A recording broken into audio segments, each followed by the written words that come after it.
नमस्कार साथियों, मैं हूं भरत किशोर सूत्रधार। आपके लिए लेकर आया हूं कक्षा 10 वैदिक गणित। पूर्व में हमने चर्चा की थी वैदिक गणित की कुछ मूल संक्रियाएं, जिसमें हमने योग संक्रिया और मौखिक योग संक्रिया व्याकरण के बारे में चर्चा की थी। आज अपन बात करेंगे गुणन संक्रिया की। साथियों, गुणन संक्रिया में 4 तरह की गुणन संक्रिया हैं मूल रूप से वैदिक गणित में। एकाधिकेन पूर्वेण विधि, निखिलम विधि, एक न्यूनन पूर्वेण विधि, ऊर्ध्वतिर्यक विधि। तो सबसे पहले मैं बात करना चाहूँगा एकाधिकेन पूर्वेण विधि। यह विधि कब लागू होती है, इसका यूज़ कैसे करें अपन, ये बताऊँगा मैं आपको। सबसे पहले एक बात ध्यान रखनी है, इस विधि में जब इकाई का अंक, जैसे यहाँ पे एक उदाहरण ले लूँ मैं, जब इकाई के अंकों का योग 10 हो जाए और पूर्व संख्या समान हो, तब हम इस एकाधिकेन पूर्वेण विधि का उपयोग करेंगे। एक बार फिर समझ लें, एकाधिकेन विधि तभी उपयोग में आएगी जब इकाई के अंकों का योग या तो 10 हो जाए, या 100 हो जाए, या 1000 हो जाए, और इसके आगे की जो संख्याएं हैं वह समान हो, तभी इसका उपयोग करेंगे हम। इसमें सीधी सी बात है, हम क्या करेंगे, अब देखिए आप लोग क्या करना है हमें इस विधि में। 6 में 4 का सीधा गुणा कर लेंगे और यहाँ पर दोनों समान संख्याओं में से एक संख्या पर एकाधिक दे देंगे हम, यानी कि ये आ गया 24 और ये एकाधिक है। मैंने पूर्व में बताया था आपको 5 का एकाधिक 6 होता है। 6 × 5 30 हो गया, इसका गुणा हो गया 30 24। अब आगे देखिए, इसी तरह का जब ये तो आधार 10 हो गया, इसी तरह के और भी चीज़ें ले सकते हैं अपन, जैसे 23 27। अब आपको समझ में आ गया होगा, 7 × 3, 7 और 3 का योग 10 हो रहा है। हम आगे की संख्या समान है, दोनों 2 हैं, तो 7 × 21 और 2 × 3 हो जाएगा, ये 6 हो जाएगा, ये 621 हो गया। इसी तरह से और भी उदाहरण हो सकते हैं। 55 55 भी ले सकते हैं अपन। 5 में 5 का गुणा 25, क्योंकि मैंने कहा आपको 5 और 5 10 हो रहे हैं, और यहाँ पर 30 हो जाएगा। ये विधि तभी उपयोगी होगी जब इकाई के अंकों का योग 10 या 100 हो जाए या 1000 हो जाए। जैसे अपन एक और उदाहरण ले लेते हैं 100 वाला। जैसे अपन यूँ देखें कि 578 और 522, इकाई के अंकों का योग यहाँ पर 10 हो रहा है, लेकिन देखिएगा 10 के बाद यहाँ पे दहाई के जो अंक है वो समान नहीं है। यहाँ पे एकाधिकेन विधि यूज़ नहीं आएगी, उपयोग में नहीं आएगी, लेकिन इन दोनों का योग मिला करके 78 + 22 100 हो रहा है, और यहाँ पर इकाई के दहाई का जो अंक है 5 समान है। तो यहाँ पर ये विधि काम में आ सकती है, एकाधिकेन पूर्वेण विधि। तो अपन क्या करेंगे, वही बात 78 × 22, इसमें आधार 100 का हो जाएगा, और यहाँ पर हो जाएगा 5 × 5 का एकाधिक। अब यहाँ पर इसके लिए क्या करें, अब इसके लिए अपने पास और विधियाँ हैं, निखिलम विधि है, ऊर्ध्वतिर्यक विधि है, उस विधि से हम इसको हल कर सकते हैं। लेकिन फिलहाल अपन ऐसे ही देख लेते हैं। 78 में फिलहाल अपन एक सादी विधि से ही गुणा कर लेते हैं। इसका 154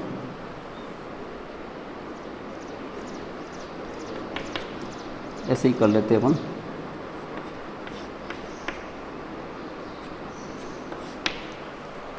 ये आ गया 1716, और यहाँ पे आ गया 5 × 6, ये हो गया 30 17 16, यानी कि ये गुणा आ गया अपना 30 17 16। तो इस तरह से ये एकाधिकेन पूर्वेण विधि है, जिसमें और उदाहरण भी हो सकते हैं, जिसमें 1000 होगा तब भी, लेकिन शर्त यही है, एक बार फिर समझ लेना, ध्यान रखना ये कि इकाई के अंकों का योग 10 होना चाहिए, और दहाई के जो अंक है 10 हो जाए तो दहाई के अंक है वो समान हो जाए, 100 हो जाए तो भी कोई दिक्कत नहीं है, लेकिन आगे वाला जो अंक है वो समान होना चाहिए, और दोनों अंकों का योग 10 100 या 1000 हो जाए, तब ये विधि काम में आएगी। अब आगे चले अपन निखिलम विधि। निखिलम विधि में दो तरह का तरीका रहेगा। इसमें मैं आपको इन्हीं उदाहरणों से बता दूंगा। जैसे एक अपना 56 और 54 था। इसमें दो विधियां हैं निखिलम में। एक तो आधार विधि है, उपाधार है। आधार में हमारा 10 हो सकता है, 100 हो सकता है। आधार के बाद उपाधार में अगर 10 के मल्टीप्लाई में कोई संख्या होगी तब उपाधार काम करेगा। तो फिलहाल अपन एक छोटा सा उदाहरण ले लेते हैं 16 और 14 का। इससे अपन आगे बढ़ेंगे तो और बेटर रहेगा। यहाँ पर 16 और 14 का गुणा करना है। आधार 10 का मल्टीप्लायर है तो इसका जो आधार है वह हो जाएगा 10।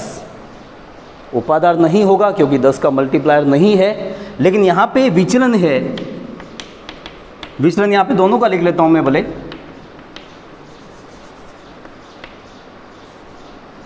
इसका तो +6 आ गया, इसका +4 आ गया। अब और आधार है हमारा 10 का। इसका एक सूत्र याद रखें अपन तो और बेटर रहेगा। एक संख्या प्लस विचलन ऑब्लिक विचलनों का गुणा। इस सूत्र को याद रखना है आप लोगों को। यह आधार विधि है। अब यहाँ पे एक चीज़ और ध्यान रखनी है अपने को। एक बात और ध्यान रखनी है कि जब आधार 10 का लिया है तो यहाँ पे हमारी एक ही संख्या रहेगी। ये बात ध्यान रखनी है अपने को। तो यहाँ पर फिलहाल देखें अपन विचलनों का यहाँ ले लेते हैं। चलो एक बार तो 16, तो एक संख्या कोई भी 16 ली तो विचलन दूसरी संख्या का लेना पड़ेगा अपने को। अगर मैं 14 लेता हूँ तो विचलन उस संख्या का लेना पड़ेगा। ये ध्यान रखना है। 20 ऑब्लिक विचलनों का गुणा 6 × 4। यहाँ पे ये हो गया 20 हो गया और यहाँ पे हो गया ये 24। अब मैंने कहा था आपको अभी ध्यान में हो रहा है ये अपने को कि यहाँ पे जब आधार 10 का है तो यहाँ पर एक ही संख्या रहेगी, यानी कि एक इसके साथ जुड़ जाएगी। तो ये हो जाएगा 224 हो जाएगा। मेरे ख्याल से कोई दिक्कत वाली बात नहीं है। अब आगे चले अपन थोड़ा सा और ले अपन बड़ा सा। जैसे यहाँ पे अपन ने इसके पहले देखा था 56 और 54 का मल्टीप्लाई देखा था अपन ने। इसमें भी यही बात है।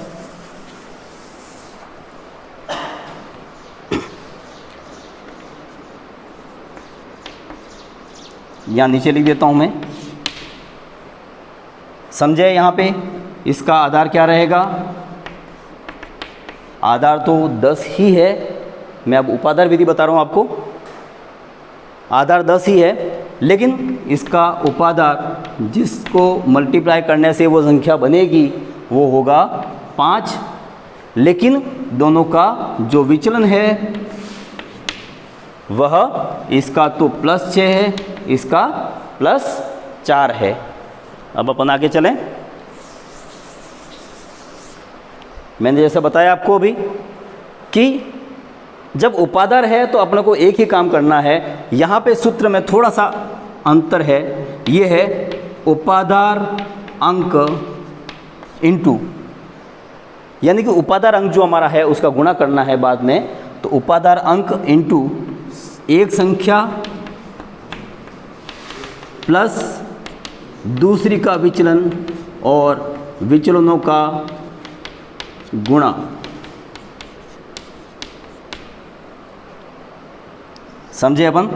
उपाधार अंक अपना 5 है। एक संख्या ली तो दूसरे का विचलन लेना अपने को।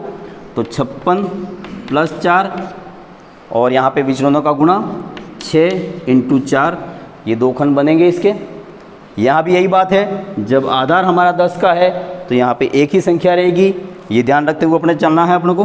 5 × 60 और ये हो गया 24। ये हो गया 300 और इधर हो गया 24। ये जो 2 है वो इसके साथ जुड़ जाएगा तो ये बन जाएगा 30 24। ये गुणा हो गया इसका। तो दो बातें अपन ने अभी ये देखी, निकलम विधि में आधार विधि और उपाधार विधि। आधार विधि में ये चीज़ नहीं आएगी और उपाधार विधि में उपाधार का गुणा हो जाएगा, बाकी कोई दिक्कत वाली बात नहीं है। जब 100 का आधार लेंगे तब आपको एक बात ध्यान रखनी है, 100 का आधार लेंगे तो यहाँ पे जो संख्या होगी, यहाँ से अपन जैसे आप 24 में से 2 ले जा रहे थे तो यहाँ पे 2 संख्याएं रहने देनी है, ये बात ध्यान रखनी है अपने को। खंड 2 ही बनेंगे, ये बात हमेशा याद रखें आप लोग। एक न्यूनन विधि तभी काम में आएगी जब किसी संख्या के इकाईकांक जो है वह 9 हो। अब उसके पहले मैं आपको बता दूं, ऊर्ध्वतिरिक्त विधि के बारे में बात बता रहा हूं।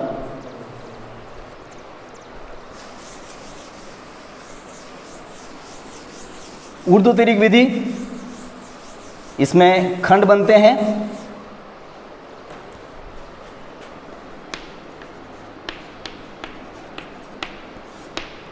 इसमें जो गुणा होगा, जो हमारी संख्या है, जैसे अपन ने इसके पहले देखी थी 578, 522, इसके जो खंड हैं वो देखें अपन, ये 3 खंड हैं। इसमें ध्यान अपने को ये रखना है, एक तो पहले ये देखना है कि अपने को खंड कितने बनेंगे। तो यहाँ पे प्रत्येक, जब भी अपन ऊर्ध्वतिरिक्त विधि काम में ले रहे हैं तब अपने को यहाँ पे देखना है स्तंभ कितने बनेंगे। तो यहाँ पे 3 है, तो 3 के लिए यहाँ पे ध्यान रखना है, यहाँ पे 3 संख्या है तो 3 × 2 - 1 यानी कि 6 में से 1 गया, 5 स्तंभ बनेंगे। 5 स्तंभ में ये पहला स्तंभ, ये दूसरा, ये तीसरा, ये चौथा और ये 5वां, 5 स्तंभ बनेंगे। अगर यहाँ पे 2 ही संख्या होती तो यहाँ पे 2 दूनी 4 में से 1 गया तो 3 स्तंभ बनते, वो मैं आगे आप बता दूंगा आपको। अब यहाँ पे क्या ध्यान रखना है ये भी समझें, जैसे यहाँ पे ये है 5 7 8, नीचे है 5 2 2, तो यहाँ से शुरू करेंगे अपन। तो पहला खंड जो बनेगा हमारा 8 2 का एक खंड बनेगा। दूसरे में हमें 2 संख्याएं लेनी है यानी कि 78 और 22। तीसरे में पहले 1 ली, फिर 2 ली, फिर 3 संख्या लेंगे, फिर उधर से काटते जाएंगे अपन, फिर 2 और फिर 1, 1 2 3 2 1। तो यहाँ 1 आई, ये 2 आई, अब 3 संख्या आएगी 5 7 8 5 2 2। इसके बाद आएगी उधर से 1 काटते जाएंगे, अब ये कट जाएगी, अब आएगी 5 7 5 2 और अंत में 5 5। ये 5 खंड बन गए। अब यहाँ पे एक बात ध्यान रखनी है आपको, वो ये कि अगर एक ही खंड है तो जैसे 8 और 2 है तो इसका सीधा मल्टीप्लाई होगा, यानी कि ये तो ऊर्ध्व हो गया। इसके बाद है तिर्यक। जब 2 संख्या हों तो हम इस तरह से मल्टी करेंगे और दोनों को जोड़ेंगे, और अगर 3 हैं तो हम पहली और तीसरी का गुणा करेंगे और दूसरी का बीच से गुणा करेंगे। तो चले अपन यहीं पे देख लेते हैं। सबसे पहले 8 और 2 का गुणा हो जाएगा। यहाँ पे एक खंड बन रहा है, प्रत्येक खंड में एक संख्या होती है, इस बात का विशेष ख्याल रखें, यानी कि यहाँ जो ज़्यादा संख्या होगी वो आगे ट्रांसफ़र होती जाएगी। अब चले अपन आगे, 8 और 2 का मल्टी हुआ, इसमें यहाँ पे हो जाएगा 7 × 2 और 8 × 2 हो जाएगा। फिर आगे चले अपन, यहाँ पे मैंने बताया था आपको अभी कि 3 संख्या हो तो पहली तीसरी और बीच वाली का गुणा इस तरह से। तो यहाँ पे हो जाएगा 5 × 2 प्लस 5 × 8 प्लस 7 × 2। आगे चले अपन, यहाँ पे फिर वही बात, 2 ही खंड हैं तो 5 का 2 से और 5 का 7 से गुणा हो जाएगा, और यहाँ पे हो जाएगा 5 का 5 से गुणा। अब अपन गुणा करते हुए आगे चलेंगे। तो यहाँ पे 5 में 5 का गुणा होगा 25, यहाँ पे 5 में 2 का गुणा 10, 5 में 7 का गुणा 35, इसी तरह से यहाँ पे 5 में 2 का गुणा 10, 5 में 8 का गुणा 40, 7 में 2 का गुणा 14। जब हमारी प्रैक्टिस हो जाती है तो ये अपन मौखिक रूप से भी कर सकते हैं इसको। 7 दूनी 14 प्लस 16 और यहाँ पे हो जाएगा 16। फिर से अपन आगे चलें इसमें, मैं इसको थोड़ा ऊपर लिखूँगा। यहाँ पे आ जाएगा ये 25, ये दोनों जोड़े 45, ये तीनों जोड़े अपन ने तो 54 और 10 64, इन दोनों को जोड़ा अपन ने 30 और ये 16 के 16 आ गए। अब यहाँ पे लास्ट ध्यान ये रखना अपने को, एक एक संख्या ट्रांसफ़र करते जाना है इधर से इधर, यानी कि प्रत्येक खंड में एक ही संख्या रहेगी। तो पहले खंड में तो 6 ही रह गया, दूसरे खंड में 0 में 1 जोड़ा तो 1 ही रह गया, तीसरे खंड में 3 में 4 जोड़े ये 7 हो गए, ये इधर चला गया, 6 ने 5 11, 11 का 1 हो गया, 11 का 1 हो गया। इसके बाद 1 जो है वो इसके साथ जुड़ गया, 5 हो गए, 5 में 5 जुड़े 10 हो गए, और 2 और 1 3 हो गए। इस तरह से ये इसका गुणा है। अब इसमें एक चीज़ रह गई, अगर 2 होते तो क्या करते अपन, 2 संख्या होती तो एक और ले लेते हैं। 2 संख्या होती तो अपन क्या करते, तो एक और देख लेते हैं अपन।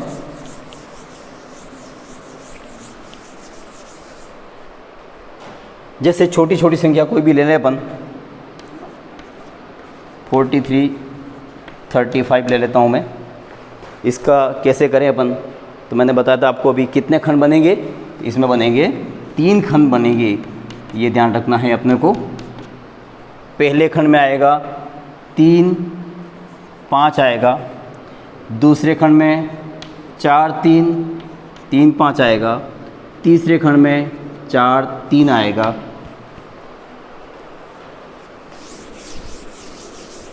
अब आगे चले अपन, गुणा करते जाएंगे। ये तो ऊर्ध्व ही होगा इसका, तो 3 और 5 का गुणा हो जाएगा, इधर 4 और 5 का गुणा प्लस 3 में 3 का गुणा, और यहाँ पे हो जाएगा 3 में 4 का गुणा। अब गुणा कर लेंगे अपन, ये तो आ जाएगा 15, ये आ जाएगा 20 प्लस 9 और ये आ जाएगा 12। इसको जोड़ देते हैं अपन, ये तो बन गया 12, ये बन गया 29, ये बन गया 15। मैंने अभी बताया आपको, प्रत्येक से एक एक आगे ले जाएंगे अपन। तो ये तो 5 का 5 आ गया, 9 ने 1 10 का 0 हो गया, 1 बच गया, 1 इसके साथ जुड़ गया, 3 हो गए, 3 और 2 हो गए 5, और ये 1 रह गया। इस तरह से ये हमारी निखिलम ऊर्ध्वतिरिक्त विधि है। इस तरह से ये गुणा यहीं समाप्त होता है। धन्यवाद। कल मैं आपको लेकर आऊँगा भाग और वर्ग विधि। Thank you.